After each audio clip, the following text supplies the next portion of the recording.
Sou gestor de ativos financeiros na Banca Interrelação de Ativos em Portugal e vou tentar, nos próximos 20 minutos, não quero tomar muito mais do vosso tempo, o dia já vai longo e já assistiram a várias palestras, portanto, esta é a última.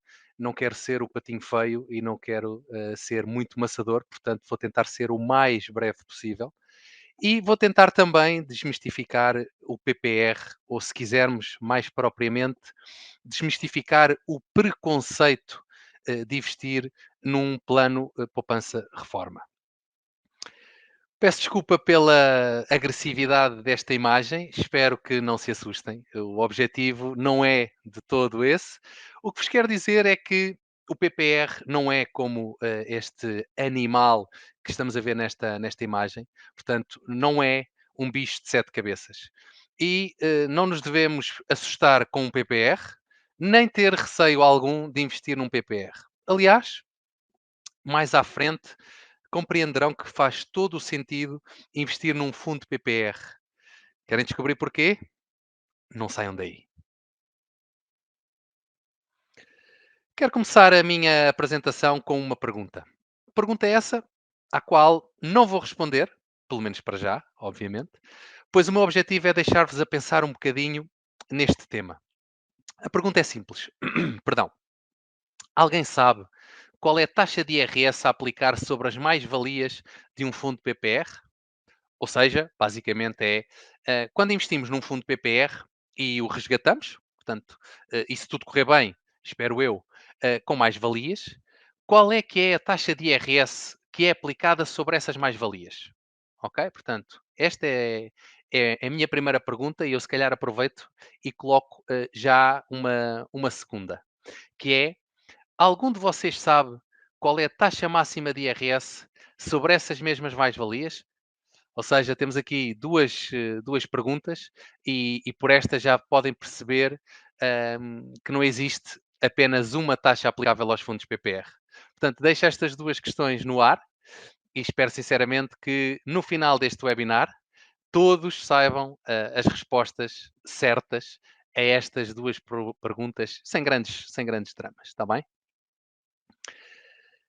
Vamos então tentar desmistificar aqui o PPR, desmistificar, como eu disse há pouco, o conceito ou, como podem ver aí, o preconceito de investir em PPRs.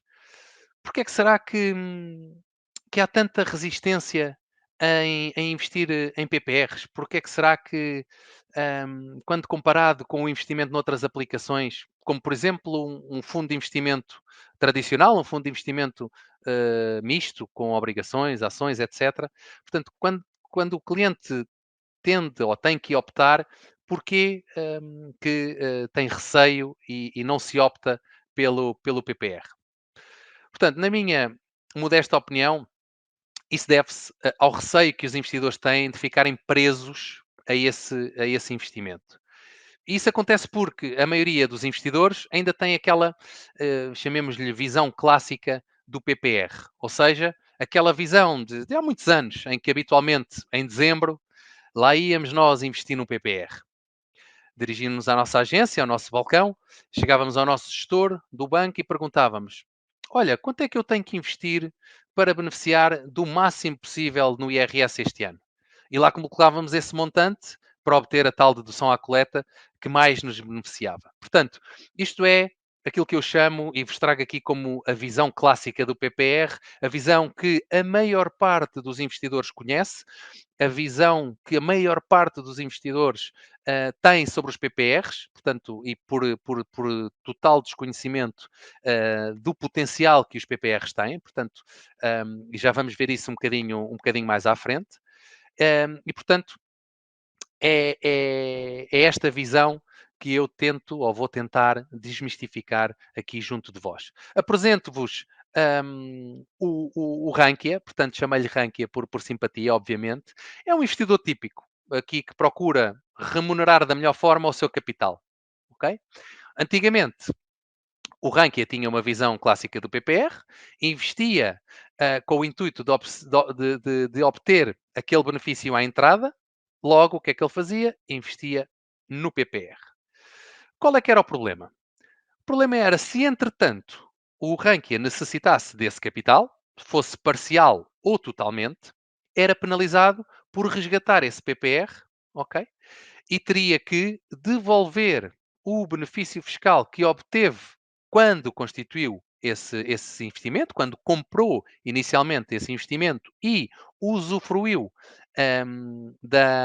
do benefício à entrada, portanto, a tal dedução à coleta, ele não só tem que devolver esse benefício fiscal, como tem que devolver, ou seja, esse benefício fiscal majorado, aumentado em 10% desse montante por ano, decorrido desde a subscrição do fundo e da tal dedução à coleta que beneficiou até à data do resgate. Portanto, claramente, o Rankia, neste momento, é uma pessoa bastante irritada, bastante zangada com a vida, digamos assim. Mas se o Rankia não quisesse incorrer nesta penalização, o que é que tinha que fazer? Não podia resgatar o seu PPR, teria que se manter investido e teria que esperar até à idade da reforma. Nesse caso, obtinha o benefício total máximo, com uma taxa liberatória de IRS à saída de apenas 8%. Ok? Portanto, isto sim é uma taxa de IRS bastante apelativa. O Rankia, neste caso, ainda ficou triste. Porquê? Porque não pôde mexer no seu dinheiro quando necessitava dele ou quando precisou dele e teve que aguardar até à idade da reforma. Portanto, resumindo aqui um bocadinho, os investidores já não reforçam PPRs, porquê? Porque têm restrições à movimentação, ponto número um, e depois os benefícios à entrada são cada vez mais baixos, têm vindo a reduzir ao longo dos anos. Então, face a tantos entraves para mexer no dinheiro, o que é que tradicionalmente o investidor faz? Opta por outro tipo de investimento, como já vimos anteriormente, que seja, digamos, mais flexível nos resgates. Como, por exemplo, um fundo de investimento misto. Não é mais, como já vos disse, de um fundo que investe nas várias classes de ativos. Tem liquidez, tem obrigações e ações. Portanto, um fundo diversificado na sua instância. E agora, se calhar, voltamos a olhar aqui para o exemplo do Rankia, ok? Já vimos esta sua visão clássica e as duas opções que tinha no caso do PPR, se tivesse obtido o benefício fiscal à entrada, se tivesse beneficiado, perdão, da dedução à coleta inicial, portanto, ou precisa do capital e é penalizado, a situação A, ou tem que esperar até a idade da reforma, obtém o benefício máximo com uma taxa de 8% apenas, que é fantástico, mas tem que esperar até a idade da reforma, e aí sim temos aqui uma situação menos agradável pela espera, digamos assim. Vamos agora imaginar que o Rankia opta por não ter qualquer benefício fiscal à entrada, ok? Porquê? Porque não quer ficar preso ao investimento que está a fazer. Logo, o que é que vai fazer? Vai investir no tal fundo misto, ok? Assim, o que é que acontece? Já pode mexer no seu dinheiro a qualquer momento, sem penalizações e sem ter de esperar até ser velhinho, ok? Para poder reaver o seu capital. Portanto, pode movimentar a qualquer altura e não é, neste caso, a taxa de IRS que vai ser aplicada são os habituais 28%, portanto, habitualmente, em todas na maioria das situações, regra geral, são os 28%. Portanto, temos aqui uma situação C, obviamente, o Rankia não é ainda uma pessoa totalmente satisfeita. Porquê? Porque teve uma taxa de 28%. Portanto, não teve o benefício dos 8%. Porquê? Porque teria que esperar até a idade da reforma. Não foi penalizado se tiver que mexer no seu capital, mas quando sai neste investimento do fundo misto, é taxado a 28%.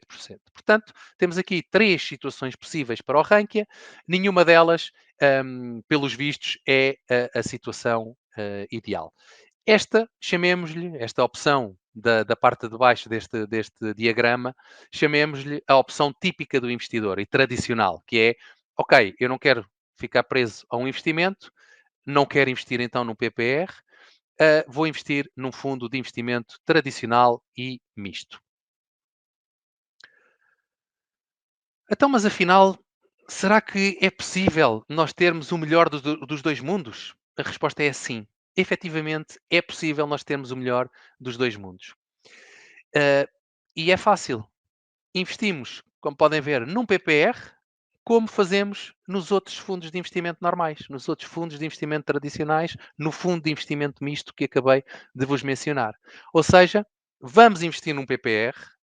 Porquê? Porque o PPR é efetivamente um fundo de investimento normal, não é um bicho de sete cabeças. Só temos que optar por quê? Portanto, vamos olhar, vamos colocar novamente aqui a visão clássica, portanto, já estão mais que familiarizados, já a repeti mais do que uma vez, mas vamos fazer aqui uma outra possibilidade, que é, tal e qual como o Rankia tinha feito no fundo de investimento tradicional, é não quero ter benefício à entrada, não quero ficar preso ao investimento, e aí o que é que eu vou fazer? Espantem-se, investir num PPR. Parece uma alarvidade aquilo que eu estou a dizer, efetivamente parece, mas não é. Ou seja, o que é que temos que fazer? Temos que investir num PPR, porque faz todo o sentido investir no PPR, obviamente. Acho que isso estamos todos de acordo.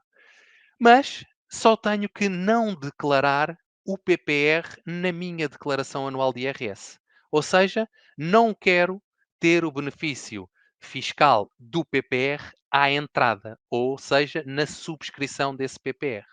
Ok? Não vamos receber essa dedução à coleta, portanto, aí não vamos beneficiar permitam-me o pleonasmo, desse benefício que o PPR permite, é um deles, é um dos benefícios do PPR, mas também não vamos ficar presos a esse PPR. Podemos movimentá-lo a qualquer altura, sem nenhuma penalização, ok? Portanto, efetivamente, isto que eu estou a dizer é uma verdade. É possível investir num PPR como se investe num fundo normal. O PPR também é um fundo normal. Eu estou a dizer isto porque tradicionalmente chamamos fundos de investimento aos fundos de investimento habituais e não chamamos o fundo de investimento ao PPR, mas o PPR é exatamente um fundo de investimento. Tem uma mais-valia ou várias mais-valias que acrescem aos fundos tradicionais, ok? E agora, espantem-se também com esta novidade que eu vou dar a alguns. Obviamente, se calhar teremos aqui na plateia pessoas que já dominam este conceito do PPR e aí dou-vos os meus parabéns, porque efetivamente pertencem a uma minoria, ok? A maioria dos investidores não sabe esta possibilidade que o PPR permite e mais, não sabem, e esta é uma dica que eu vos vou dar de borla, portanto, ninguém está a pagar por este webinar. Esta é uma dica que não se podem esquecer, têm que colocar nessa vossa cabecinha, porque é muito valiosa. Situação D, sempre que eu resgatar um PPR a qualquer altura, portanto, se eu subscrever o PPR hoje e o resgatar daqui a um mês, ok? E não o tiver declarado, isto é muito importante, não o tiver declarado na minha declaração anual de rendimentos de IRS, o que é que acontece? A taxa máxima aplicada às mais-valias que eu terei é de apenas 21,5%. Sim, ouviram bem, 21,5% e não os 28%, como na maioria dos outros investimentos. Na maioria, sejam fundos de investimento, sejam mais-valias de ações ou de cupons de obrigações. Portanto, ah, esqueçam os 28%. Num PPR, 28% nunca existem. O máximo que vão pagar é 21,5%. Não se esqueçam desta minha dica, é extremamente importante e é uma ferramenta muito valiosa para as vossas decisões de investimento. Para além disso, e aí, obviamente, a cara do Rankia mudou completamente.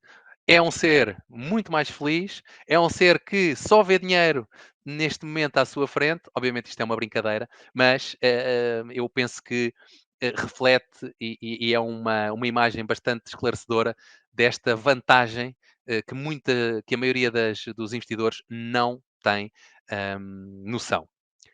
E há outra, eu diria, aqui um bónus extra que o PPR nos pode trazer, que é, então e se eu não resgatar, se eu não precisar, imaginemos que eu coloquei lá o meu capital e não preciso dele, não o declarei à entrada, não o declarei na minha declaração de IRS para fazer a dedução à coleta inicial, ou seja, estou a utilizá-lo como um fundo de investimento normal, então e se eu não o resgatar, não precisar do dinheiro, e esperar, deixar lá o meu dinheirinho e efetivamente utilizar o PPR como um plano de poupança-reforma que é, e não mexer no dinheiro até à minha idade da reforma ou até às condições legais para poder movimentar um PPR sem penalizações. Ora bem, entramos aqui já eu diria, num cenário já de praia, um cenário já com bastante sol, uma felicidade extrema do Rankia e voltamos à situação B, que é obtenho o benefício máximo de IRS com uma taxa de apenas 8%. Ou seja, mesmo investindo num PPR como um fundo normal, tradicional, como queiram chamar-lhe, ou seja, investindo num PPR como se num fundo de investimento tradicional se tratasse, eu ainda posso, para além de beneficiar dos 21,5 face aos 28, ainda posso vir a beneficiar dos 8% de taxa mínima de IRS aplicada a quando eu resgatar o meu capital. Agora pensem, investir num PPR, seja o montante que for, seja investir só uma vez, seja investir anualmente, seja através das entregas programadas que a maior parte dos bancos vos proporciona e vos disponibiliza, e essa se calhar é uma outra, eu diria, uma outra dica que vos deixo aqui. Se nós investirmos de forma regular e formos devagarinho aumentando o nosso montante investido no PPR, diluímos o momento de entrada no mercado, ou seja, se calhar às vezes estamos a comprar quando o mercado já está muito caro, mas à medida que o mercado vai valorizando, vai desvalorizando, muitas vezes também já estamos a comprar quando o mercado está muito barato. Porquê? Porque é da natureza do mercado, sobe e desce, é normal, faz parte do risco dos investimentos, mas se eu estiver a investir numa poupança programada, o que é que eu vou fazer? Vou diluir o meu montante, a minha entrada, por momentos em que o PPR está mais caro, por momentos em que o PPR está muito barato e por aí fora. Portanto, eu diluo o meu preço médio de compra do PPR. Portanto, é mais uma dica que vos deixo aqui. Não é o ponto fulcral desta apresentação, mas faz todo o sentido partilhar convosco esta ideia. Vamos agora tentar aqui resumir numa tabela, portanto, simplificar aqui todo este diagrama, todos estes diagramas que vos apresentei com o Rankia, as vantagens fiscais dos PPRs. Isto pode parecer, às vezes pode parecer muito complicado, mas assim, resumidinho, vão ver que isto não é nenhuma engenharia aeroespacial, portanto, não precisamos ter grandes notas para interpretar os PPRs e os seus benefícios fiscais, neste caso, à saída. Primeiro, as taxas de IRS a aplicar dependem sempre do prazo que durar o investimento. Ok? Depois, neste caso, se for dentro das condições legais, a taxa a aplicar é sempre 8%, como estão a ver aí na imagem, mas teremos que sempre que esperar após os 5 anos de duração do PPR. É uma exigência legal, portanto, não fui eu que inventei, peço desculpa, mas antes dos 5 anos não podemos beneficiar desta taxa dos 8% dentro das condições legais. Perguntar-me-ão vocês quais são essas condições legais, Nuno? São várias, mas posso-vos dar aqui alguns exemplos. A reforma por velhice, o atingir os 60 anos de idade, o desemprego de longa duração, doenças graves, etc. Portanto, há uma panóplia de condições legais sob as quais podem resgatar o vosso PPR e beneficiar desta taxa dos 8%.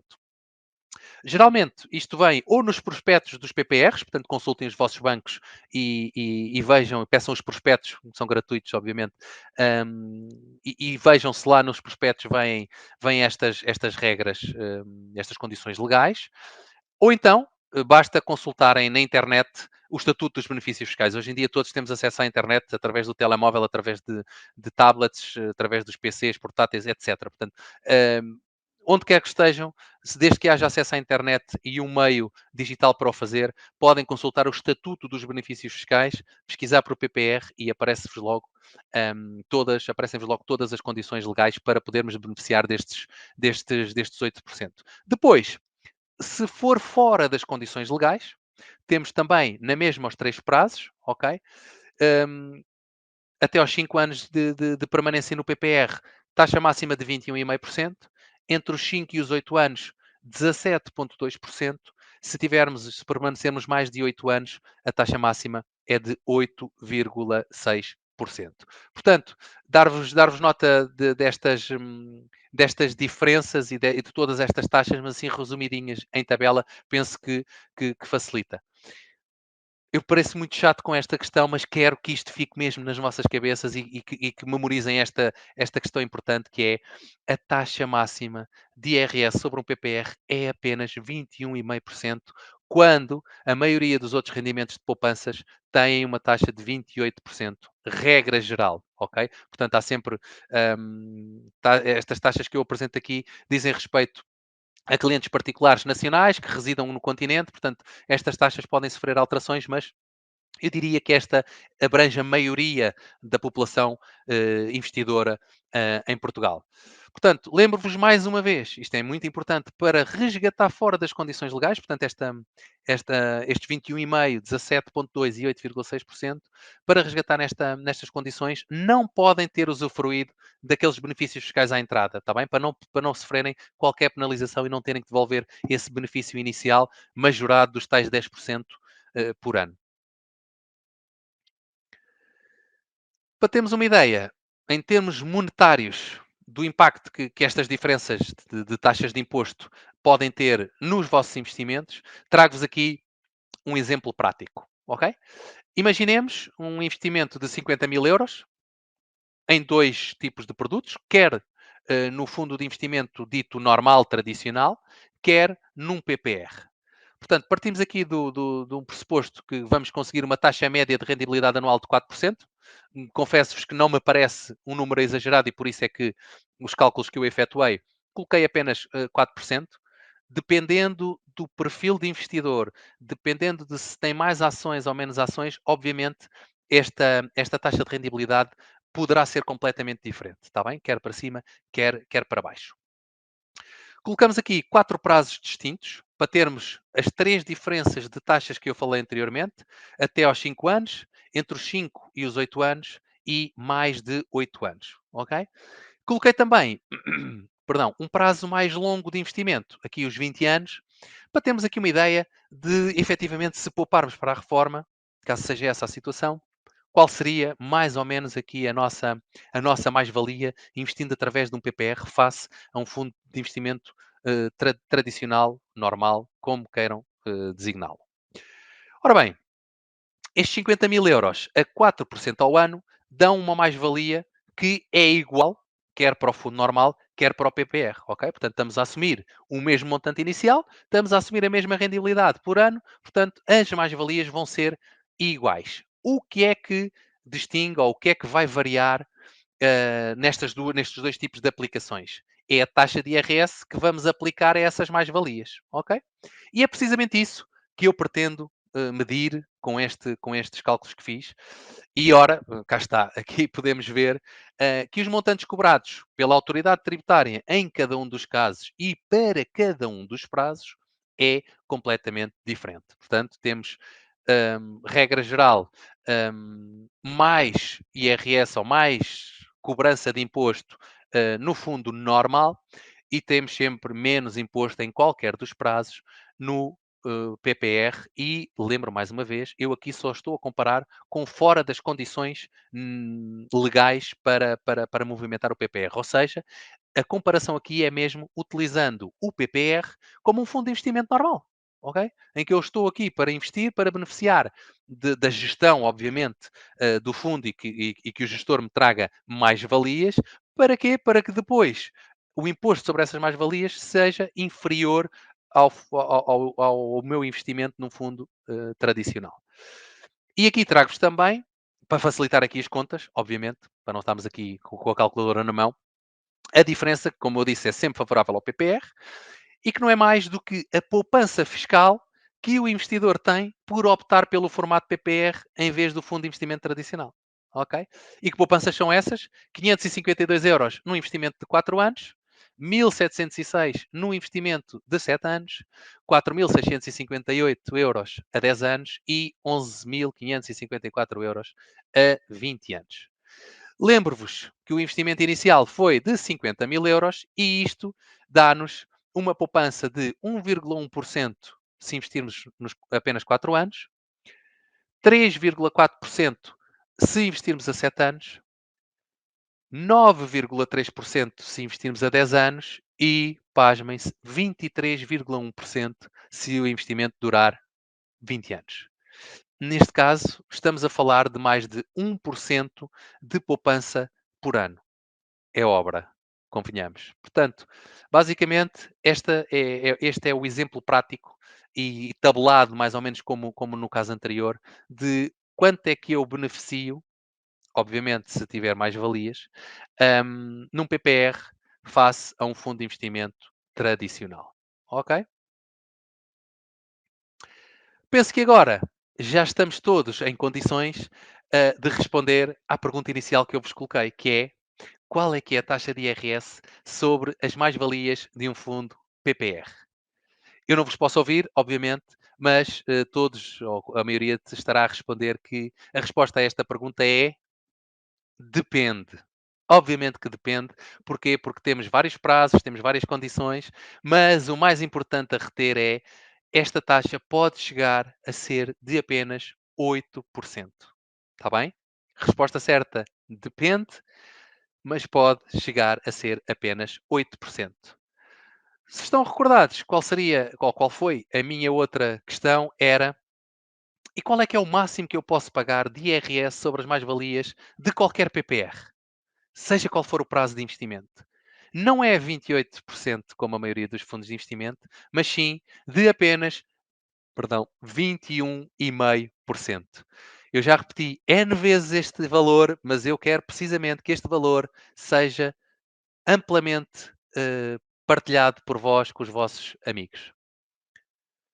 Resumindo e concluindo, o PPR não é um bicho de sete cabeças. Não devemos ter medo de investir, receio de investir num PPR. Não nos devemos assustar com este bicho de sete cabeças que não é. E como vos disse no início da minha apresentação, faz todo o sentido investir num fundo PPR, seja ele através do veículo e do benefício fiscal à entrada, seja ele esquecendo o benefício fiscal à entrada e investindo como um fundo tradicional, porque estaremos sempre a beneficiar em termos fiscais desta opção que efetuamos. Portanto, o PPR, resumindo e concluindo, é um investimento inteligente. Ok?